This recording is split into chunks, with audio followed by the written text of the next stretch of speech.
Are newer mountain bikes better? Let's find out. If you read the comment section of a new bike press release, you'll see so many people talking about how mountain bike marketing is bogus, how we're all being tricked into buying new mountain bikes every year, and they say a 10-year-old mountain bike is just as good, if not better, than the new bikes today. So I wanted to find out for myself. This is my friend Mark's wife's 2016 Santa Cruz Bronson Gen 2 in bright pink. And cool enough, Santa Cruz brought back this pink color for the Gen 5s. And I used to race Mark in BMX, and the only pictures I have of us are him beating me. He moved on to mountain bikes, and they bought this Bronson 2 for $4,700 back in 2016. And this bike is pretty much stock, except it has different wheels with Chris King hubs. Mark and his wife are busy having a bunch of kids, and this bike doesn't get ridden too often anymore, so I convinced Mark to package up this bike, send it to me, and in return, I'd restore this thing back to new. Plus, this needs to be in tip-top shape so I can compare if this old Bronson can keep up with the new Bronson. But while I get this bike all cleaned up, I'm gonna tell you about the 12-year history of Santa Cruz Bronsons. Santa Cruz Bicycles released the Bronson in 2013. The name Bronson comes from Bronson Street, located in Santa Cruz, California, where the brand was founded and shared office space with Santa Cruz Skateboards, RockShox, among others. When it debuted, the Bronson was marketed as a do-it-all mountain bike in a time where enduro mountain bikes were gaining popularity, and the Bronson was one of the first bikes with 27.5-inch wheels. It had a 67-degree head tube angle, 73-degree seat tube angle, 150 millimeters travel, and it adopted a lot of the new standards that we use today. It was well received by the mountain bike community, but also received criticism of the rear end being wallowy and lacking small bump compliance. For 2016, the Generation 2 Bronson, what we have here today, got lower, longer, and slacker, and also adopted the boost rear end, a 12x148 through axle. At the time, Santa Cruz claimed the boost rear end allowed them to shorten the chainstays by 6 millimeters and also tweak the linkage to address Generation 1 complaints. Dang, dude, this pink bike cleaned up so nicely. Now, if you saw my last video with the older 2018 YT Capra, I pointed out that these mid-2010s bikes were from a decade of rapid evolution for mountain bikes, and the standards they use changed non-stop. And if you were to buy an older bike like this today, you need to be very careful and look closely at what kind of parts and standards it uses. This 2016 Bronson has all the standards we use today. It has boost through axle front and rear, internally routed dropper, tapered head tube, and metric shock sizing. All that's important because if you break a part on this bike, you can easily replace it with new 2025 stuff. Then basically it just comes down to the geometry. And before I get into the nitty-gritty on that, I gotta service the suspension. And you would think that finding service kits for an old bike is hard, but Fox Float has been using the same kits for like 20, 30 years. And then it turns out these Pike forks still use the same dust wipers they use today. So let's get to work.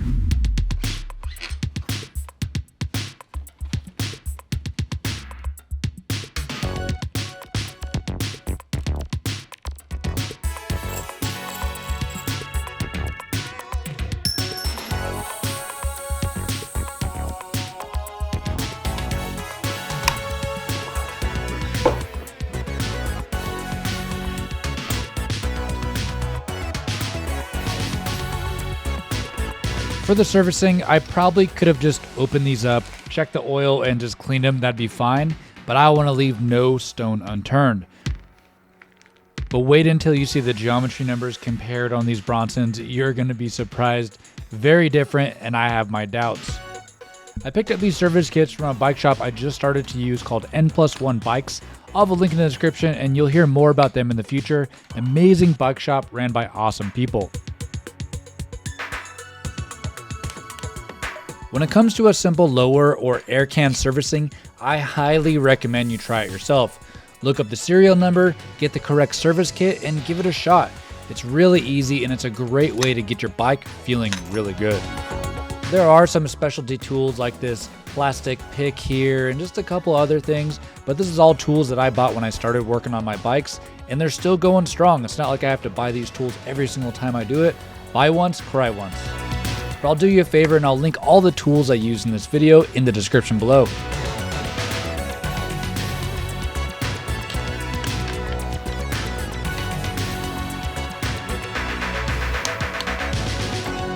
All right, it's the next day. It wasn't too bad doing all the suspension and everything, but with filming it takes forever.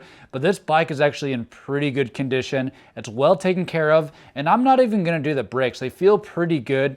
But speaking of the brakes, I now have a dilemma. I've been planning this video for months, maybe since October or November, and I still can't decide if I should do a little bit of upgrading before testing these two bikes. I don't want the components to be holding this bike back. I'd rather it be a comparison of the frame and the suspension. So I think it's best if I remove the 10 to 42 cassette, swap the drivetrain, replace the 2-piston brakes, maybe change out the bars and the wheels, but man, this has turned into a lot of work.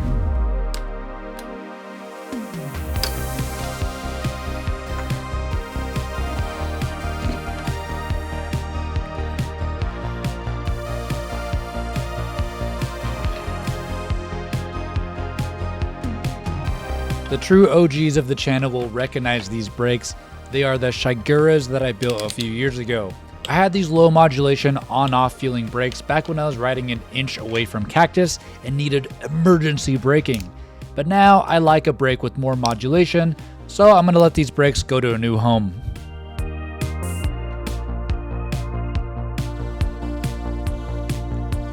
I really wanted to run the same back wheel in these tests, but the frame did not have enough clearance for a 2.6-inch tire. Super bummed, but what can you do? I recently invested in bulk shifter cables and housings, and man, that is so nice to have. The derailleur hanger was also very bent, so I had to straighten that as well.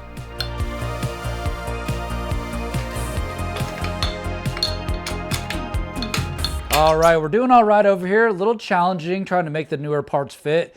And I'm really bummed that I won't be able to use the same rear wheel with both bikes. And I really would have liked to put newer suspension on here too. So the test is only about the frame and the geometry. But I don't have the budget to get new suspension for this bike. And that's a bummer, but oh well. And that brings me to the final part that needs to go on this bike. The cursed RockShox reverb. Mark's wife said this dropper has always been bad, always had problems, and normally droppers have cables. Well, these old reverb droppers are hydraulic actuated and are notorious for having issues. I even pulled this one out and instantly found a leak. So let's replace it with a new one, and it gave me an excuse to do one final and 100% necessary upgrade for the Gen 5, a beautiful 2025 Fox transfer dropper.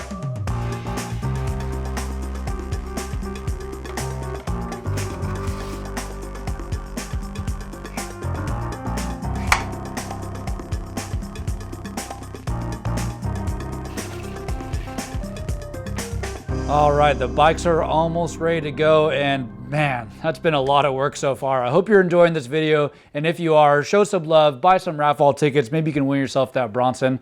All right, let's go hit the trail.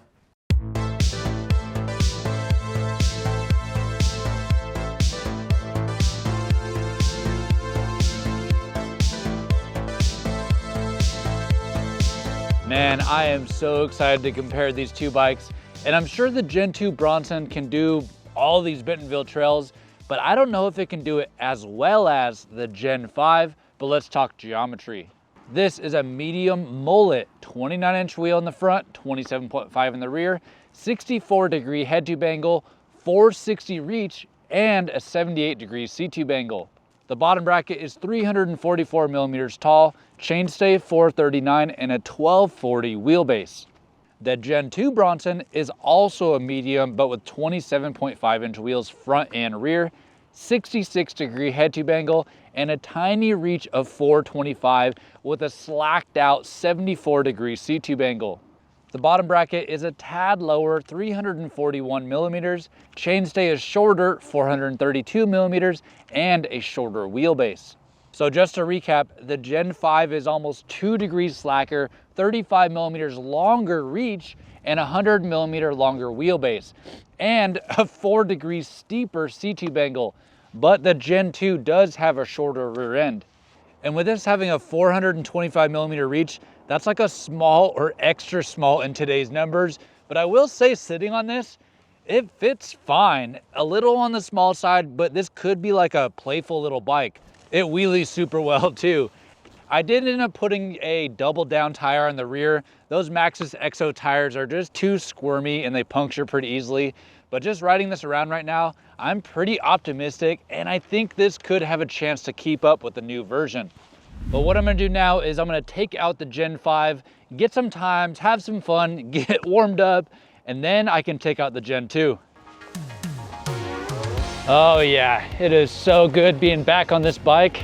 If you somehow missed this build, this is a newer Bronson 160, 150 travel that started as like a little trail bike, but evolved into like this enduro smashing machine with all the parts I put on it. Even though this bike is around 35 pounds, it still climbs really well, really efficient, even with a coil shock, which I do not regret putting on at all.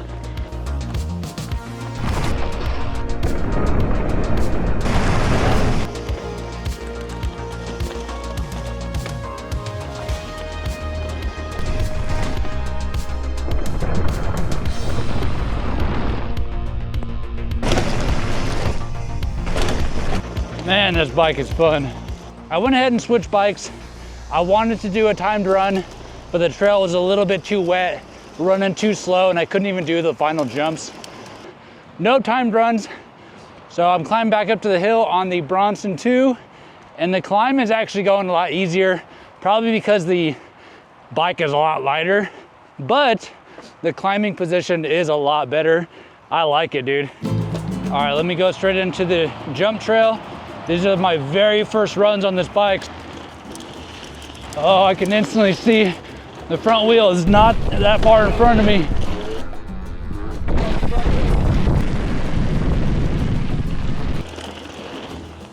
Oh, yeah. Oh, I can style it better. Oh, yeah.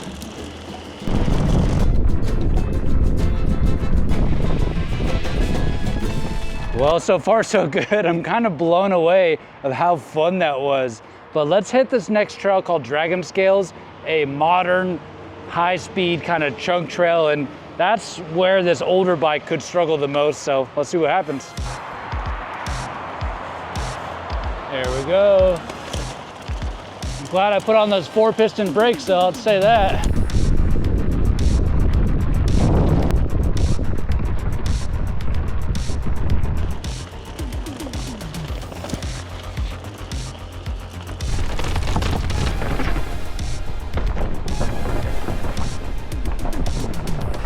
Wow, this bike is poppy, dude.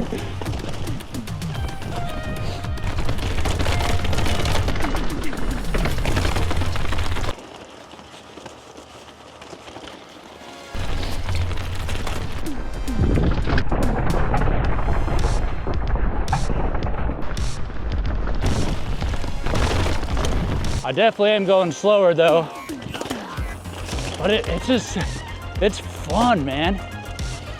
Kind of got like a BMX-y vibe, dude.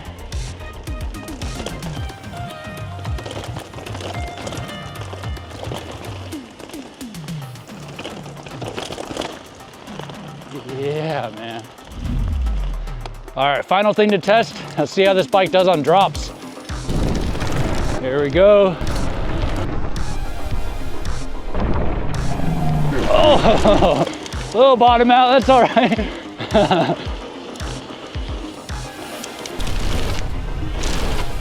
Yes, dude.